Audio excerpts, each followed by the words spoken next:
এই টেপি, হ্যাঁ কি হয়েছে মা?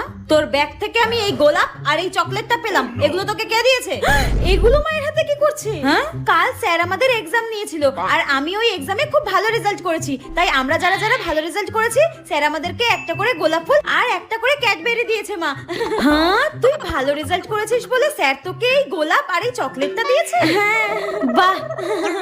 ওই দেখ, বলতে না বলতে তোর স্যার ফোন করেছে। দাঁড়া দাঁড়া, ধরি ধরি। যেখানে বাঘের ভয় সেখানেই সন্ধ্যা হয়। স্যার ফোন করছে কেন?